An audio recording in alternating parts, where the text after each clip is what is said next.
Good morning বন্ধুরা। আজকে অনেক দিন পর চলে এলাম একটা ব্লগ ভিডিও নিয়ে। আমার বড় ভিডিও দেওয়া অনেক দিন হলো বন্ধ হয়ে গেছে। পুচকিকে নিয়ে আমি আর বড় ভিডিও দিয়ে উঠতে পারছি না। আর আগে তো শরীরটা খারাপ ছিল, সেই জন্যও দিতে পারিনি। তার জন্য অনেক দিন পর ভাবলাম আজ একটা ব্লগ ভিডিও করি। আর দেখো, এদিকে মহারাজ ভোরবেলায় উঠে গেছে। আজকে আমি একটু সকাল সকাল উঠেছি, বলছি তোমাদেরকে পরে যে কেন উঠেছি। কিন্তু আমি ওঠাতে উনিও উঠে গেছে।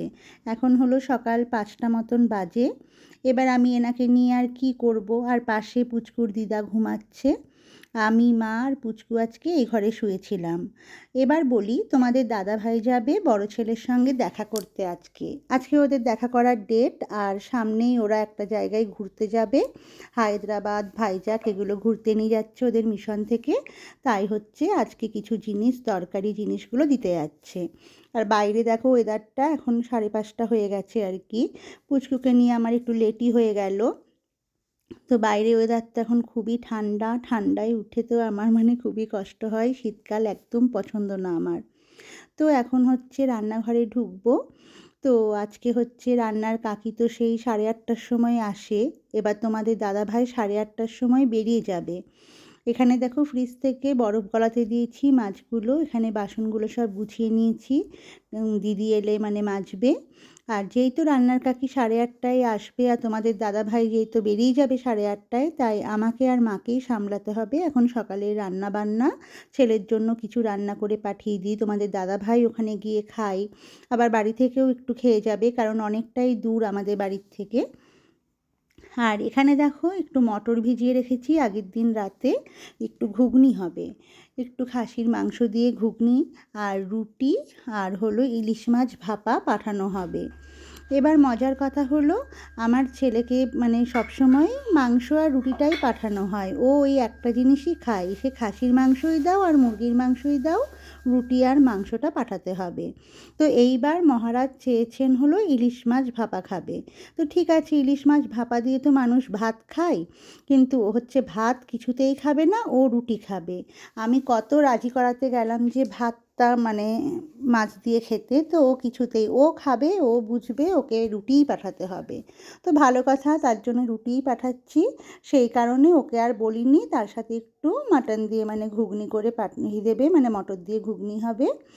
এবার মাংসের ঘুগনিটাও খেতে ভালোবাসে, কিন্তু আগের থেকে যদি বলতাম তাহলে বলতে পাঠাতে হবে না, পাঠাতে হবে না। তার জন্য ওকে আর বলিনি। কারণ রুটি দিয়ে ইলিশ মাছ ভাপা, এটা কি যায় বলো তো? তার জন্য একটু ঘুগনিটাও অপশানে রাখলাম। আর এই দিকে দেখো, এই যে পুচকু এবার প্যাঁ প্যাঁ শুরু করেছে। তো আমি গিয়ে দেখছি ওর দিদা ঘুমিয়ে গেছে পাশে, তাই আবার ওর বাবার ঘরে দিতে এলাম, ওর বাবার কাছে। ওর বাবাও ঘুম থেকে উঠে গেছে, এবার ফ্রেশ হবে, বেরোনোর টাইম হয়ে যাবে, ধরো নিজেকে গুছানো গাছানো বাকি আছে। তো ওকে ওর বাবার কাছে দিয়ে আমি এবার রান্নাঘরে কাজে লাগবো। অনেকটা এগিয়ে ফেলেছি, তাহলেও আর একটু বাকি আছে। তো পাপার কাছে খুব ভালোই থাকে। আর এখানে দেখো একদিকে আবার ভাত চাপিয়ে দিলাম একটা ছোট্ট হাঁড়ি করে। তোমাদের দাদাভাইকে বললাম, তুমি ইলিশ মাছ ভাপা দিয়ে এখন ভাতটা খেয়ে যাও, আর ওর কাছে, ছেলের কাছে গিয়ে রুটি আর ঘুগনিটা খাবে। এদিকে মা হলো ঘুগনিটা করছে, মা উঠে পড়েছে, মা ঘুগনিটা রান্না করছে। আর আমি রুটি করলাম, এদিকে ভাত চাপিয়েছি, ওদিকে ইলিশ মাছ ভাপা আমার হয়ে গেছে।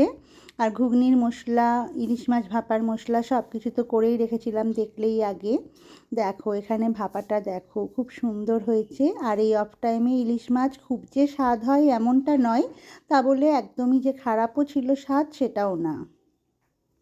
এখানে হলো এবার চা চাপিয়েছি, চাটা হলো ভিজিয়ে রেখেছি আর কি, চাপানো হয়ে গেছে, ভিজিয়ে রেখেছি। তোমাদের দাদাভাই তো পাতা চা খাই, তো চাটা দেবো। আর এদিকে রান্না বান্না সব কিছু হওয়ার মুখেই মাও চা খাচ্ছে সকালবেলায় উঠে। আর এখানে দেখো কতগুলো রুটি আমি একা হাতে করেছি। রুটিটা মা আর আমি দুজন মিলেই করার কথা ছিল, কিন্তু আমার ছেলে উঠে গেছিলো, ওকেও তো খাওয়াতে হবে। তার জন্য মা ছেলেটাকে সামলাচ্ছিল প্রথম দিকে, তার জন্য ভাবলাম আমিই করে নিই রুটিটা। তখন তোমাদের দাদাভাই আর কি ঘুমাচ্ছিল, পরে আবার মা দেখলাম একটু ঘুমিয়ে গেছে, তাই তোমাদের দাদাভাইয়ের কাছে দিলাম। আর এখানে টিফিন বক্সগুলো সব রেডি করে ধুয়ে উল্টে রেখেছি, জলগুলো ঝরুক, এদিকে রান্নাবান্না হলে সব বক্সে ভরে দেওয়া হবে। আর এখানে নলেন গুড়ের মিষ্টি এনেছে, আগের দিন মা এনেছিল মিষ্টি, তো রয়েছে, ওদেরকে দুটো আর কি পাঠিয়ে দেব। তো আমার ছেলে এত কিছু খাওয়ার পছন্দই করে না, তাও জোর করে পাঠানো। আর এইদিকে আবার দেখো মহারাজ ঘুমিয়ে গেছে, আর দোল্লাই দিয়ে দিয়েছি। দোল্লা তো আমার মানে এখন চিরসাথী হয়ে গেছে, দোল্লা ছাড়া আমার চলেই না, মানে ছেলেকে দোল্লাই দিলে তাও একটু ঘুমাই, একটু মাঝে মধ্যে নড়াচড়া করলে উঠে গেলে একটু দুলিয়ে দিলেই হয়ে যায়। এবার দেখো আমাদের রান্না বান্না সব কমপ্লিট, মায়ের ঘুগনি রান্না হয়ে গেছে। আর আমার মায়ের হাতে মাংসের ঘুগনি যে কী সুস্বাদু, বলে বোঝানো যাবে না। তো যাই হোক, এখানে এখন টিফিন বক্সে বেড়ে নিচ্ছে, বাবা আর ছেলের ঘুগনি আলাদা করেই টিফিন বক্সে দিয়ে দিচ্ছে, তাহলে ওদের ওখানে গিয়ে ভাগ বাট্টা করতে হবে না, আলাদা আলাদা খাবারগুলো দেওয়া থাকলে সুবিধা হয়।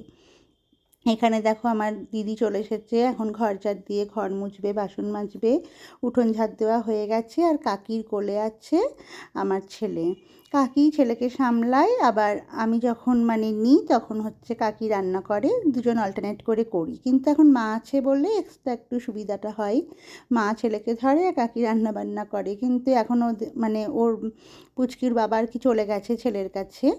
আর এখানে বিছানাটা দেখো একটু গুছালাম, ছেলে যে ঘরে থাকে সেই ঘরটা যে এত অগুছালো হয়ে যায়, মানে কি বলবো। ছেলে মানে ছোট, তো মানে কোনো মতেই আমি বিছানাটা গুছিয়ে রাখতে পারি না, এই গুছাচ্ছি 1 ঘন্টার মধ্যে আবার যাকে তাই হয়ে যায়। তো যাই হোক, আজকে চাদরগুলো চেঞ্জ করলাম, আর ছেলের এই তোষকটা মানে রোদ আসে জানলা দিয়ে এখানে পেতে রাখলাম, ছেলেকে যখন কাকি মানে শোয়াবে তখন এই রোদেই শোয়ানো হয়। আর আমার ঘরে না খুব সুন্দর রোদ আসে এই পিছন দিকের জানলা দিয়ে, এখন তো সামনের দিকের জানলা খোলাই যায় না, পিছনে মানে রোদ আসে। আর ওই কাঁথাগুলো রোদে দিয়ে রেখেছি, আজকে আর ছাদটা খুলতে যেতে ইচ্ছা হয়নি। আমি যদিও খুলি না, কাকিই খোলে, কাকিই সব কাচাকুচি করে মিলে দেয়, আমি একটু করে ছাদে যাই। আর এখন থেকে ভেবেছি একটু করে কাজ আমি করব, মানে আমি এত ভালো একটা কাকি পেয়েছি, বিশ্বাস করো, কোনো কাজ আমাকে করতে দেয় না, সব ও করে দেয়। কিন্তু এবার বসে থেকে থেকে না শরীরে খুব ব্যথাবুথি বেড়ে যাচ্ছে, খুব মোটা হয়ে যাচ্ছি, তাই ভেবেছি এখন তো সুস্থ আছি, এখন থেকে একটু একটু করে কাজ আমিও করব। আমি যখন কাজ করব তখন ছেলেকে কাকি ধরবে, আমি একটু করে নেব কাজ, যে রান্নাই হোক কি ছাদে মেলা ঠেলা বা কোনো হালকা কাজগুলো তো একটু করতেই পারি, তাহলে শরীরটাও ভালো থাকবে।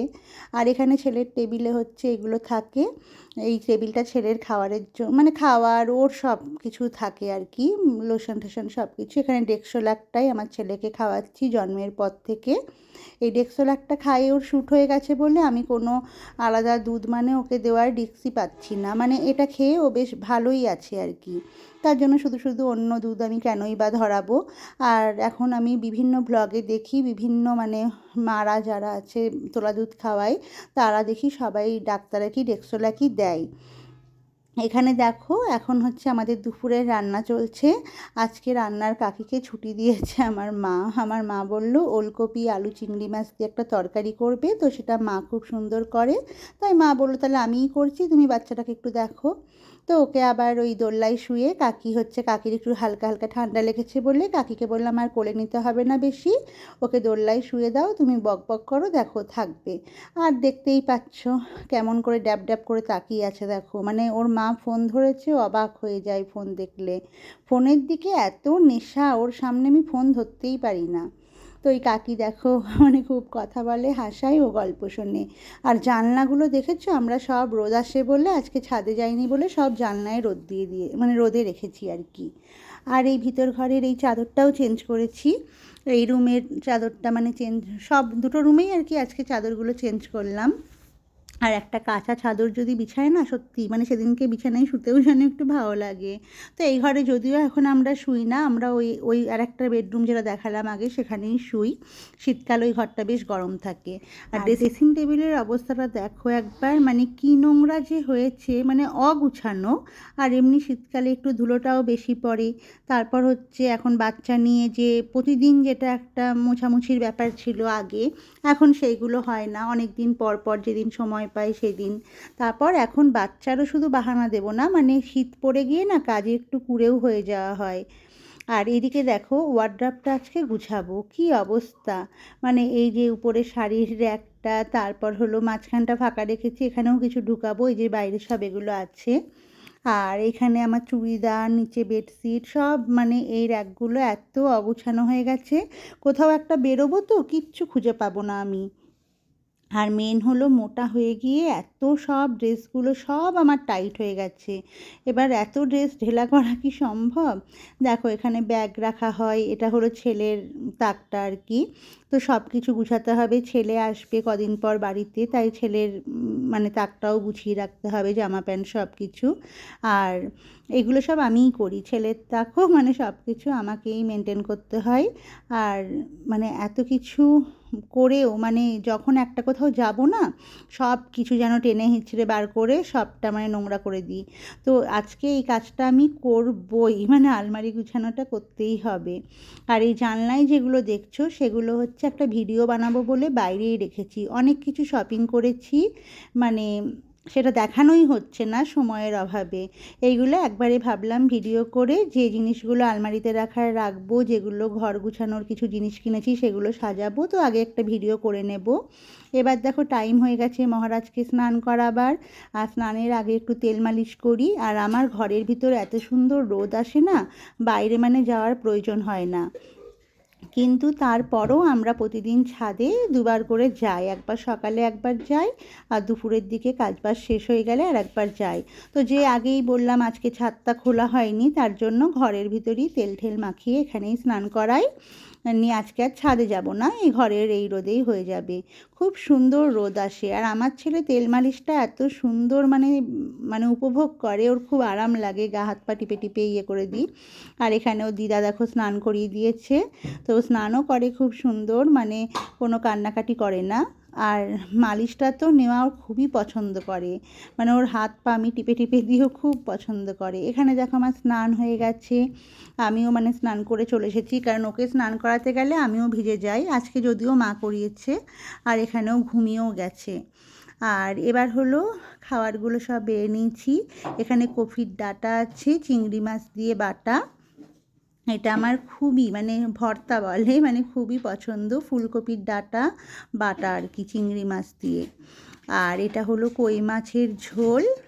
আর এখানে আছে ইলিশ মাছ ভাপা, এটা তো সকালেই করে রেখেছিলাম। আর এখানে আছে ওলকপি, আলু আর চিংড়ি মাছ দিয়ে একটা তরকারি। আর ওই যে বলে মা মা যে হয় না, মানে মায়ের মন তো, মেয়েকে একটু সাজিয়ে গুজিয়ে একটু বেশি বেশি দিই, এরকম একটা ব্যাপার। তাই সব কিছু 2 পিস করে দিয়েছে মাছ, যদিও আমি 2 পিস করে খেতে পারবো না বলছি, তাও জোর করে মানে খেতে হবে, মা বেড়ে দিয়েছে। চলো আজকের ব্লগটা শেষ